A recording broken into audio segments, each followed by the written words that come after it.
There may be things more exciting than the '69 Camaro, but they're not other cars.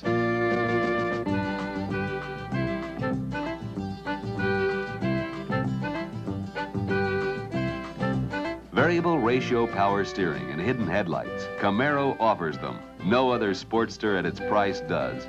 And if there's anything that hugs better than Camaro hugs the road, you can't drive it.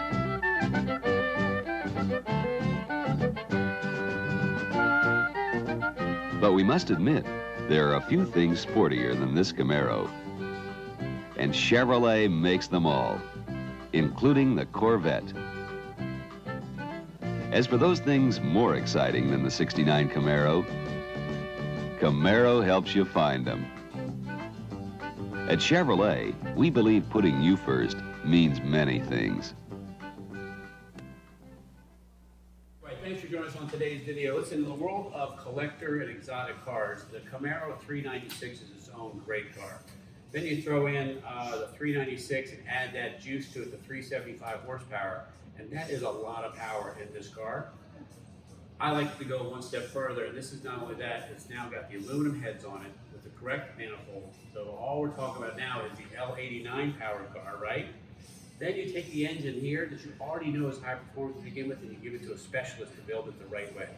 Now you're getting ridiculously more power out of it, and it still has the matching numbers bin showing on it, still shows the right casting codes on it. And now I have this high performance car in this beautiful Daytona yellow, by the way, which was originally coated as a Daytona yellow car, even cooler, right? And then throw in the fact that we had added air conditioning to the car. You say, well, that is so not correct, so not correct. Stop the video. You're absolutely right, it's not correct, but it's exactly how I would want to own the car, and I'll tell you why. The air conditioning can come off at any time. Right now, if I want to take this car out and go for a cruise at midnight, and other than midnight, you know, if it's a mid-August day at noon at a car show, it's a little toasty in there sometimes, right? What if, God forbid, I get caught in the rain or whatever, I can flip on the AC. The AC makes it nice. Other people want to go with me, and it's a really, really nice feature. But again, easy to take off. The value is tied up in the authenticity of this car. It's very authentic to begin with, so I'll just throw that out there. So don't get panicked about a couple things that you see on here that don't look super, super authentic. Any of those small, tiny things can be changed. That's no big deal. So, well, they start with this one part, as they say, well, that's a great looking car, but a lot of times people don't know why they're a great looking car, so I'd like to point out a few things for you so you can see what makes them a great looking car. For instance, the RS front end, where everything is painted on there, the headlight doors, the grille, all that make for a great looking front end. Most people don't have that style in the cars because most SSs don't come with the RS package, right? And then you have the SS wheels with the correct polyglass tires that are on there. They're factory kind of replicas that they reproduce today.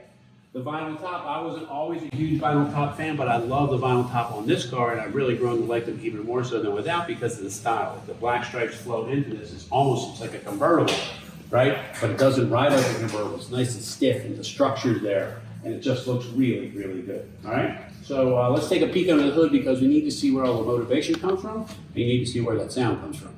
All right, so let's take a peek under the hood and look at the motivation. All right, cowl induction air cleaner going along with the cowl induction hood on here. This has a little bigger radiator, right, with dual electric fans and a module. So this is called a radiator. I believe this is made by Be-Cool. It is Be-Cool. Be-Cool radiator module. So not only does it have a radiator that's 2 times the size of the factory radiator, but it also has fans built in as part of the unit. So it's sealed in there and it flows beautifully. That's what I love so much about it because that's my biggest thing. I don't like cars that overheat because if you're going for a cruise and you're going to the beach or whatever in this cool car and you're sitting in traffic, you got the AC on, the stereo on, everybody's having a great time, and singing or whatever it is you do in the car. I don't know what it is you do in the car, but whatever it is you're doing in the car, right? You want it to stay cool and this allows you to do all that. A couple things we should be looking at here. Power steering, right?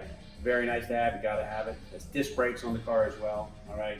And this labeled up with the correct stickers and kind of stamps and tower clamps under here, battery topper, stuff like that to make it look a little more authentic. We did talk about the air conditioning that's added. I know you wanna beat me up on the video about it. That never came with air conditioning, high performance 375 cars or Z28s, and I don't disagree with you, you're absolutely right. This is aftermarket, this is brand new kind of modern heat and air conditioning, which cleans up the engine compartment, but gives you nice cold air, man. How cool is that with this car? You're rolling through the gears in here, and the AC is blowing out of the vents really nice.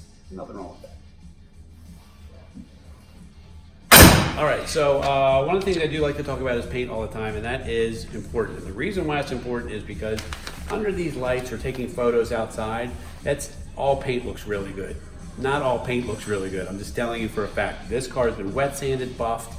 The stripes have been clear coated over so you can't barely even feel them there. And that's why, the reason why you want that is so that you can wash and wax the car and it doesn't tear the stripes on the end over time. It doesn't fade. Here we're gonna look at the quality of it just so you can see, like you can read every single word and every single thing in there, which is pretty impressive. All right, so let's take a peek in the trunk for a minute. Okay, this is nicely detailed. We have spare tire, painted and detailed jack, jacking instructions in the back, a little caution about the positive traction rear differential, stripes coming down the way they're supposed to, your weather stripping, nice and soft. I say all those things because you're looking for reasons for the quality of the restoration. You know, this tail panel is painted black like all big block cars are supposed to be. Some people don't know that. That's why you'll see 396 cars have this black, and the 350 cars are painted a body color. Front and rear spoilers always look great on these, whether they came with them or not. Some cowl tags, depending on where the car is built, will let you know that it is D80 for that code for that. And some of the cowl tags don't have that code on them because they didn't label them that way. But regardless, they always look great to me. Oh, yeah. This is nice. This is the way you want it. All right, 7,000 RPM tach, console and console gauges, 120 mile-an-hour speedometer.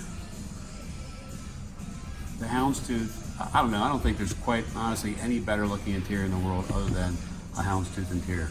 And this is a black houndstooth interior. Often I get asked questions, what's the difference between a white houndstooth and a black houndstooth? Because the pattern's white and black to begin with. Well, it's not the pattern that's the difference, it's the trim. The door panels, the seats, this part here would be white in a white houndstooth interior car, and in a black houndstooth interior car, it would look like this, where these are that color. So two totally different looking cars, but the same kind of insert of material. Don't minimize some of the options that are in here, like the 3-spoke wheel and the console and things like that. These are expensive items. You can spend $2,500 just putting this console in with the gauges and things like that. So these cars didn't come with the gauge package, and they're pretty expensive to put together. The tach, this has the original AM radio in it. It's just like really authentic in here, man. It's just probably the reason why it's still showing the matching numbers on there is because of the automatic. A lot of the 4-speed cars got killed, and the engine couldn't take the missed shifts of some people. Here we don't have to worry about that. This car's probably faster than a 4-speed, and it's comfortable, and it's got air conditioning, and it looks great going down the road, and it feels even better inside. So as we close up this video, let's talk a little bit about the rarity of this car. First off, we're talking about a 396 375 car, which is super rare to begin with, super rare, right? And the fact that it's an original Daytona yellow car, which I think is pretty cool. The VIN number on the car, this is number 244, built. Okay, so think about that number for a minute. They built 243,000 Camaros that year. This is 00244. That's how early the production is of this car, and that is very impressive when you think about it. So I'm not really sure how it survived its whole life the way it is, but it's done a great job doing that, and getting a car like this for your collection or to be your only car will be an absolute blast to own. Anyway, call us 301-816-1000. We'll tell you all about this big block Super Sport.